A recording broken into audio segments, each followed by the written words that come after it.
Bonjour à tous et bienvenue dans cette nouvelle vidéo de la trousse à outils de l'astrophotographe. Aujourd'hui je voudrais vous présenter la création d'un masque nébuleuse, un masque qui serait spécifique pour travailler sur ces nébuleuses qui sont très étendues, c'est-à-dire qui présentent du signal dans presque la totalité du fond de ciel. J'avais déjà fait une précédente vidéo, d'ailleurs c'était ma première, sur le masque, créer un masque objet sur PixInsight, et ce premier masque en fait sera plus adapté à des traitements d'accentuation pour des galaxies ou alors certaines nébuleuses mais qui sont beaucoup plus compactes. Par exemple Pac-Man ou le sorcier, vous voyez, ce sont des nébuleuses qui sont beaucoup plus concentrées avec du signal à un endroit dans l'objet, enfin dans l'image pardon, mais autour pas de nébulosité dans tous les sens. Alors que par exemple celle-ci, cette image de la trompe illustrerait bien le cas d'aujourd'hui, c'est qu'il y a du signal, vous voyez, dans tout le fond de ciel. Et ce que je voudrais, moi, c'est réussir à mettre en relief les petites draperies dans tous les sens, sans aller altérer l'image. Et pour ça, je vais vous montrer une façon de procéder. Alors cette façon de procéder, elle va se rapprocher en fait d'une méthode Starless, qui a été très bien décrite par mes amis de la chaîne AstroPixa sur YouTube, et je vous invite à aller visionner tous leurs tutos, ils sont extrêmement riches, instructifs, pédagogiques, c'est super bien fait, bravo les gars, fait du super boulot. Et voilà, donc le tuto d'aujourd'hui va pour un certain principe, se rapprocher en fait d'une sorte de Starless si vous voulez, s'inspirer de leur tuto. Au passage, je me permets de vous dire merci pour votre soutien. J'ai dépassé la barre des 200 abonnés, je suis hyper touché, ça me fait vraiment plaisir que mes tutos puissent vous servir, vous plaisent et viennent surtout enrichir les traitements. Voilà, j'espère que vous prenez du plaisir à les regarder, à les appliquer, que ça reste quand même abordable aussi. En tout cas, merci beaucoup pour votre soutien.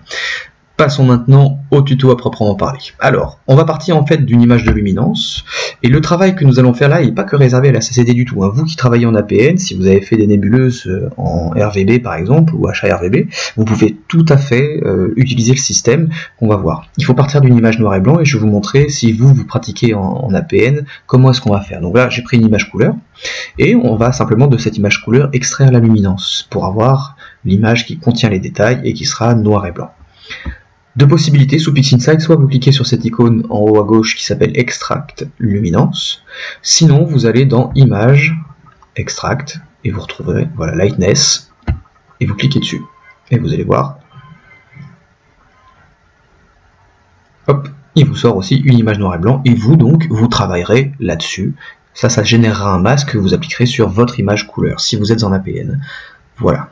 Ou si vous êtes en CCD couleur aussi au passage. Très bien. Donc pour commencer notre tuto, on va avoir besoin au niveau des process. Du process statistique, du process StarMask, du process HDR Transform, du process PixelMatte et enfin du process Morphological Transformation. Et je vais vous montrer quels sont les réglages de chacune des valeurs pour ces différents process. Je vais d'abord dupliquer l'image de luminance, parce que cette image de luminance dupliquée va se transformer en clone. Alors vous l'aurez compris, là, comme on va chercher à faire un masque d'accentuation, les accentuations elles se font en général sur une image qui a été montée, stretchée, c'est-à-dire que, vous voyez là, la petite barre verte qui signe que vous êtes en linéaire n'apparaît pas, donc nous sommes sur une image non linéaire. Vous pouvez malgré tout faire des accentuations sur une image en linéaire, c'est-à-dire ça prépare le terrain, et c'est intéressant à faire parce que le souci du stretch de l'image, c'est que vous allez stretcher aussi les défauts qu'elle contient, et si vous avez réussi à accentuer un peu votre signal avant d'aller étaler tous les défauts, ça peut donner un petit coup de plus sur votre image. Mais c'est pas le même process, c'est un système qu'on appelle la déconvolution, et effectivement la génération de ce masque-là, le masque objet qu'on est en train de faire, peut être très utile pour une déconvolution et une accentuation sur une image linéaire. Mais ce sera l'objet d'un autre tuto éventuellement. Pour l'instant on va se concentrer sur la création de ce masque spécial nébuleuse diffuse. Je vais dans le process statistique sélectionner le clone et je m'assure que dans le process la case scientifique notation est décochée.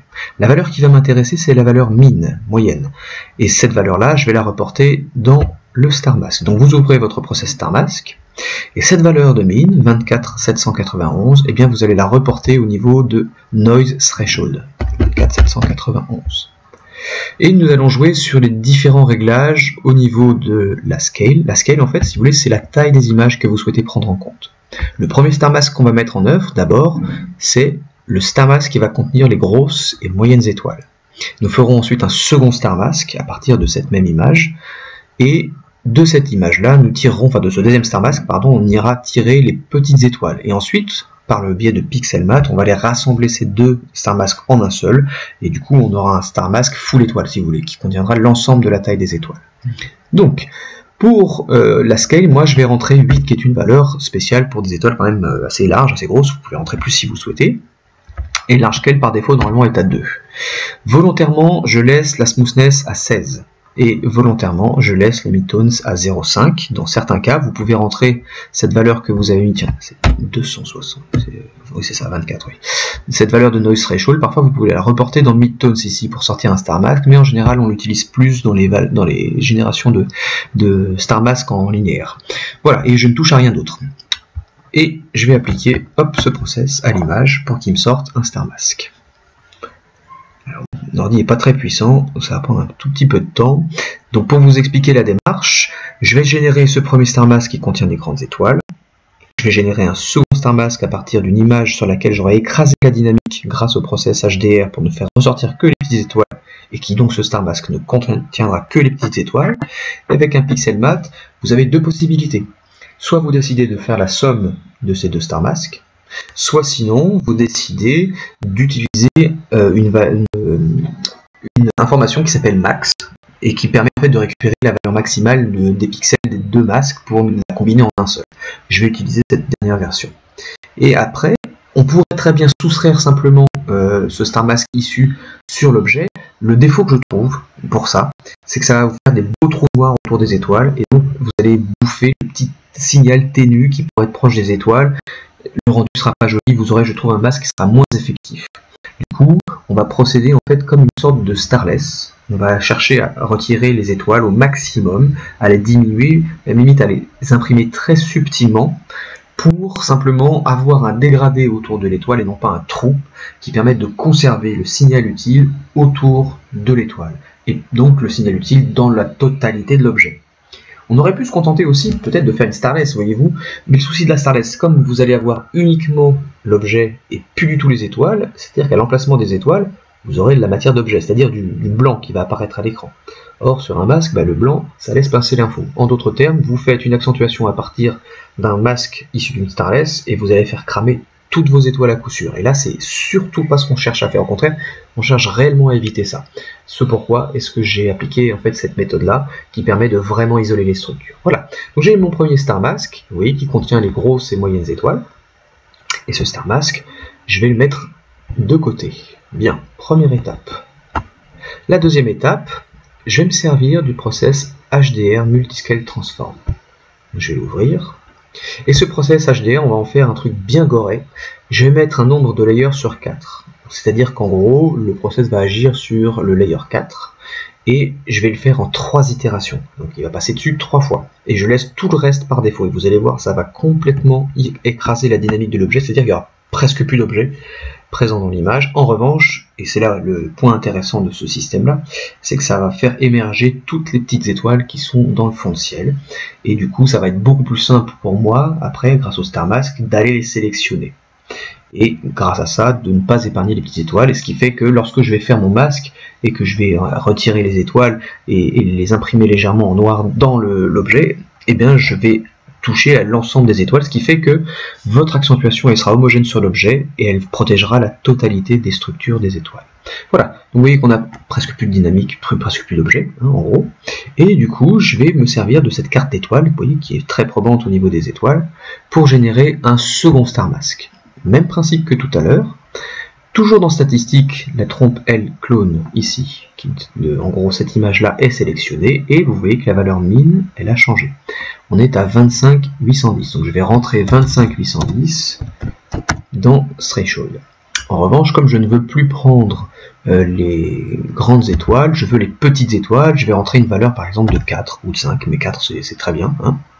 Large scale, on va le descendre à 1, c'est-à-dire que lui va plutôt ignorer les grosses structures pour s'intéresser aux petites. Et vous restez sur le reste, pareil, par défaut. Vous appliquez le star mask à votre image, et donc là nous sommes en train de générer notre second star mask qui lui ne contiendra plus que les petites étoiles. Et à l'issue, on va passer dans Pixel Math, comme je vous le disais tout à l'heure, pour aller soit faire une somme, vous êtes très libre de faire une somme, soit sinon on va faire un maximum de pixels pour les deux valeurs, et il va nous sortir un joli star mask qui combine les deux.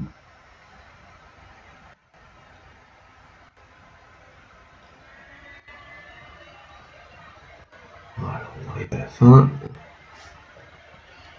Ok. Bien. Donc voilà mon second star mask. Vous voyez que celui-ci contient beaucoup de petites étoiles, et je vais vous rouvrir le star mask qu'on n'en a plus besoin, on peut le fermer, et je vais vous rouvrir simplement le précédent qu'on a généré pour que vous puissiez voir. Voilà. Donc sur ce star mask 1 là, le premier qu'on avait fait sur l'image d'objet, vous voyez qu'on a surtout les grosses étoiles. Sur celui-ci on a vraiment toutes les petites, et maintenant je vais combiner les deux en un seul. Donc pour ça je vais réduire le star mask, celui-ci aussi, et je vais bien les conserver au départ parce que j'en avoir besoin grâce au pixel map. Sur cette image sur laquelle on a appliqué un HDR, je vais faire machine arrière parce que à l'issue, c'est sur cette image de départ que je veux créer mon masque. C'est-à-dire en gros, je veux retirer les étoiles et légèrement les imprimer en noir sur cette image, et comme ça je n'aurai que le signal utile pour aller créer mes accentuations. Je vais donc ouvrir le process pixel mat et je vais me rendre dans expression Editor. Et là-dessus, vous allez cliquer et inscrire max avec un M majuscule, vous ouvrez la parenthèse, vous double-cliquez sur Star Mask, qui est le premier Star Mask, celui qui contient les grosses étoiles, et enfin sur le Star Mask 1, qui contient les petites étoiles. Alors vous étiez, pour pas vous perdre, tout à fait libre de renommer le Star Mask là chez moi, Star Mask grosses étoiles, et Star Mask 1, Star Mask petites étoiles. Comme ça vous n'êtes pas perdu. Moi je sais que ces deux-là, j'ai que ça sur l'écran, donc je n'ai pas trop lieu de me tromper. Hein. C'est pour ça que je me prends pas la tête. Vous cliquez sur OK. Dans Destination, vous allez créer une nouvelle image. Et vous appuyez sur le carré. Voilà. Et donc là, il a pris l'intensité maximale des pixels contenus dans les deux images, ce qui fait qu'on a un système qui est très homogène en termes de répartition des intensités lumineuses sur les étoiles, et il contient et les grosses, et les moyennes, et les petites étoiles. Donc celui-ci, là, cette image résultante, on peut le renommer si vous souhaitez, c'est pareil, pas du tout obligatoire.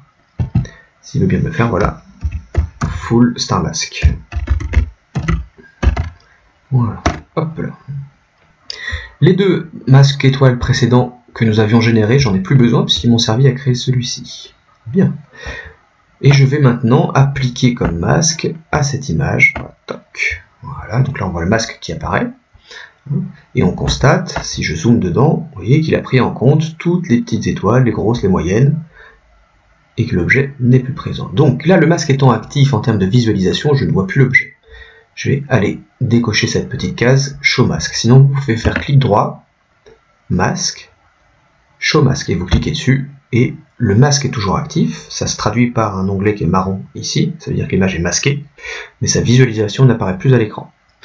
Maintenant, je vais me servir du process Morphological Transformation. L'intérêt de ce process, ça va être d'aller retirer une partie des étoiles. Ce que je peux faire simplement pour vérifier les effets et pas faire n'importe quoi, si c'est trop fort, refaire machine arrière, je peux commencer sur un preview pour me rendre compte des valeurs. Et je vais commencer le process par, dans Operator, l'opération qui s'appelle Morphological Selection. Vous allez rentrer 10 itérations. Vous laissez amount sur 1, c'est-à-dire à 100% pour que ce soit le plus fort possible, et sélection sur 0,30. Alors en fait, sélection sur 0,30, c'est quelque chose qui fonctionne bien sur mes images. Parfois, pour avoir une bonne érosion, une bonne diminution, vous êtes obligé de monter à 0,5. Bon, moi 0,3, c'est là où ça fonctionne bien. Assurez-vous d'avoir 9 éléments ici, et d'avoir cliqué sur Circular Structure pour générer ce modèle. 9 éléments, ça veut dire qu'on va prendre des choses quand même assez larges autour de l'étoile. Et vous allez appliquer ça, déjà votre preview, voir ce que ça donne. Au moins le process travaillera sur une partie petite de l'image et ça évitera de faire des calculs trop longs. Voilà, donc on a déjà commencé, vous voyez, si je fais avant-après, à largement éteindre les étoiles, et c'est exactement ce que je cherche à faire. Comme je vous le disais tout à l'heure, ça se rapproche beaucoup de la notion de starless. Et je vais pouvoir appliquer à l'ensemble de l'image ces valeurs. Donc là, le process, il va me nettoyer les étoiles. On va peut-être même faire une deuxième passe en fait pour aller chercher vraiment un peu plus loin. Et on va réutiliser ensuite une troisième fois, si j'utilise la deuxième passe bien sûr, hein, ce process de morphological transformation, mais dans Operator, en revanche, on va changer. On va utiliser l'érosion qui va en gros rogner les étoiles, et c'est là où ça va m'imprimer en fait légèrement la forme de l'étoile, mais de façon subtile, pas en gros trou noir qui bouffe l'image. Voilà, super. Et je vais voir, hop là, parce qu'en fait le process en mode érosion, il faut qu'il contienne encore un tout petit peu d'étoiles. Si c'est tout lisse, il a du mal à travailler. Alors je vais refaire une passe sur le preview pour voir ce que ça donne.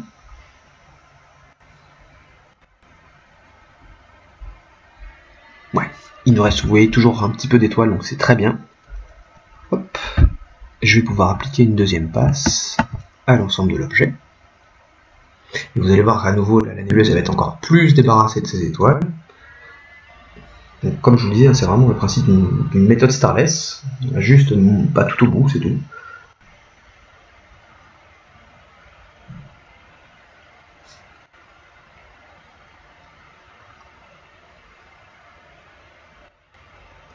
Voilà, on va y arriver. Ok, super, voilà, c'est très joli, c'est très joli. Et enfin, nous allons retourner sur le preview, et on va se rendre sur érosion. Je laisse les mêmes paramètres, c'est-à-dire itération 10, et amount sur 1, c'est-à-dire à 100%. Et je l'applique au preview pour voir ce que ça va donner. Voilà, tac, et parfait. Vous voyez, là, les étoiles dans le centre, elles ont disparu, mais à la place, il y a une toute petite empreinte plus sombre qui va éviter justement de faire flamber l'étoile au moment où je vais accentuer, mais qui fait pas non plus un énorme trou noir pour aller me massacrer tout le fond. Ok, donc ça, je peux l'appliquer à l'ensemble de l'image. Alors ça va prendre un petit peu de temps aussi visiblement. Et en fait, on va faire juste après cette passe-là un dernier pixel mat où on va aller retirer une portion de cette image lumineuse de départ en fait. L'idée c'est qu'en soustrayant une portion de l'image de départ, mais vraiment un très faible pourcentage en général, genre 10%, on va finir de créer les petites accentuations, les petits points noirs en fait au niveau des étoiles de façon beaucoup plus fine, beaucoup moins grossière que celle-ci. Voilà, ok super. Donc voilà, j'ai appliqué 2 passes en opérateur Morphological Selection, une passe en érosion. Dans tous les cas, j'étais à 10 itérations et amount sur 100%. Je peux retirer, voilà, hop là, ce process. Je peux retirer aussi le masque, j'en ai plus besoin maintenant, et retirer le preview. Alors gardez bien ce full star mask parce que c'est toujours intéressant d'avoir un star mask qui contient toutes ces étoiles. Si à la fin de votre traitement vous souhaitiez faire une réduction sur les étoiles, au moins vous avez un star mask qui contient tout et qui fera une réduction homogène. Et donc je vais rouvrir le process pixel mat que j'aurais pas dû fermer. Voilà. Alors c'est plus du tout cette expression là que je vais utiliser. C'est dans expression editor. Je vais en fait de ce masque de clone soustraire une portion de l'image initiale. Donc je vais cliquer sur trompe, clone, qui est cette image-là, moins, ouvrez une parenthèse, la trompe L, c'est-à-dire l'image de départ, là, elle va me servir en fait juste comme une valeur, fermez la parenthèse, multiplié par 0.1, c'est-à-dire en gros que je vais soustraire 10% de cette image à celle-ci.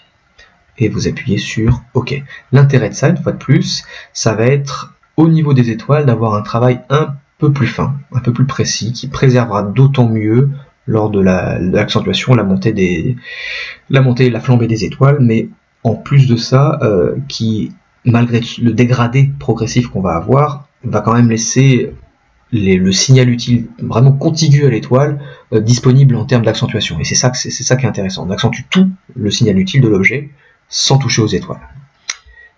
Vous allez faire cette fois-ci, on va remplacer l'image, voilà, puisque de toute manière, j'ai pas besoin de générer une autre image puisqu'elle est déjà presque finalisée, et j'applique le pixel mat à l'image. Voilà, toc, et voilà. Et vous voyez, lorsque je vais zoomer dans mon image, et bien, pour vous faire avant et oui, il restait quelques petites traces d'étoiles, tac, et après. Et là, juste tout petit, en fait, les centroïdes d'étoiles se sont réellement imprimés de façon plus importante. Et là, on a un masque qui est dépourvu d'étoiles, qui est imprimer de petits points noirs qui correspondent aux étoiles, mais pas des gros pâtés noirs. Si on avait soustrait le Star Mask, ce serait bien pire que ça en fait, c'est ça le souci. Et on aurait une image qui serait beaucoup trop morcelée. Voilà, alors, le fait d'avoir retiré une portion de cette image fait que vous avez légèrement baissé la luminosité ici. Donc là, ça va être intéressant d'aller par exemple faire une courbe pour rehausser les niveaux du Star Mask, pour lui donner un peu plus de peps. N'oubliez pas, ce qui est blanc, ça passe, c'est-à-dire le traitement va passer, ce qui est noir, c'est protégé. Donc je fais une courbe de visualisation, et puis par exemple, je suis allé chercher à aller diminuer les valeurs des étoiles qui se trouvent là, et puis on va peut-être monter un peu l'objet dans cette portion qui est là. Ok. Donc je vais monter ce qui est là, voilà, hop, et puis je peux pourquoi pas descendre légèrement ce qui est ici. Voilà. Alors descendez pas trop, parce que vous voyez, si vous descendez trop, vous allez perdre ici de l'information au niveau du signal. Donc il faut trouver une valeur de courbe, c'est léger, l'idée c'est simplement remonter les niveaux. Voilà. Donc là j'ai contrasté mon masque, ici, et je clique sur le carré pour appliquer à l'image. Voilà, hop là. Ça c'est comme si je faisais une deuxième passe. Donc si vous estimez que ça c'est mieux pour vous, ben vous le faites. Moi je reste là-dessus. Et comme tout masque qui se respecte, soit vous le laissez tel quel. Vous voyez que hop, au niveau de la trompe, en fait ce qui est intéressant c'est qu'on garde vraiment les parties contrastées, les détails. En fait ça va être une accentuation qui va être extrêmement précise, extrêmement fine.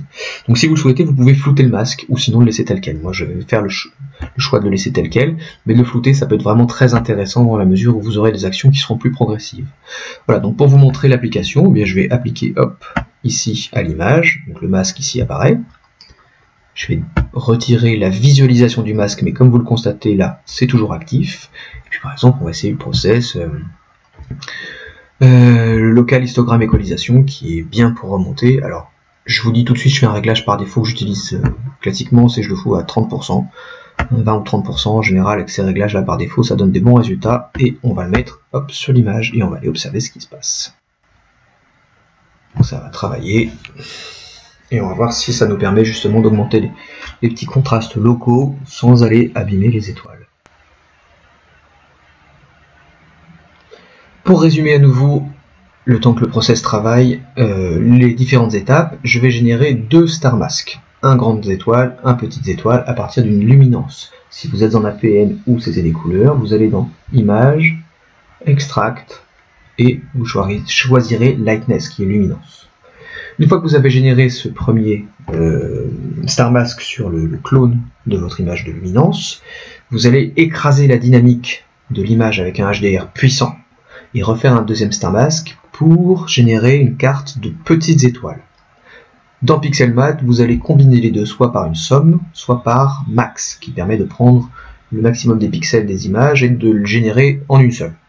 Vous appliquez le masque à votre image clonée sur laquelle vous êtes revenu au départ, donc c'est-à-dire avant le HDR, et vous allez ensuite utiliser le process Morphological Transformation, itération 10, amount sur 100%, et vous allez vous mettre en Morphological Selection au niveau de l'opérateur, utiliser 0,30 en sélection, 9 en taille, et vous balancez sur l'image 2 fois en général. Alors vous surveillez, si c'est qu'une seule fois chez vous, c'est très bien. Suite à cet opérateur Morphological Transformation, sélection, vous allez utiliser toujours dans le même process Morphological Transformation le mode, l'opérateur érosion, itération 10 et à 100%. Vous l'appliquez, ça va vous faire le départ des petits trous. Votre image est presque terminée. Il ne vous reste plus que à retirer le masque et le preview que vous aurez pu faire éventuellement et appliquer un Pixelmath à nouveau pour soustraire 10% ou 20%, mais 10% je trouve que c'est des valeurs suffisantes. Il faut vraiment que ce soit juste une touche de votre image de départ sur cette image pour terminer d'effacer les petites traces d'étoiles et surtout imprimer un tout petit point noir au niveau des centroïdes d'étoiles pour avoir un masque extrêmement fin et précis. Voilà pour la démarche. Donc le process a terminé maintenant et on va essayer de zoomer un peu dedans, voir si ça change quelque chose. À 30% c'est jamais très grand, avant et après. Et vous voyez que effectivement j'ai gagné dans les contrastes, en revanche les étoiles elles n'ont absolument pas bougé.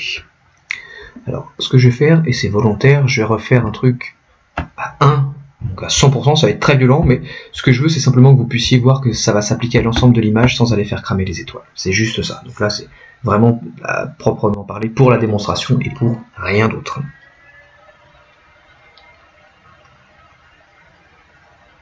Alors bien entendu, si vous avez des questions, n'hésitez pas à les poster en commentaire.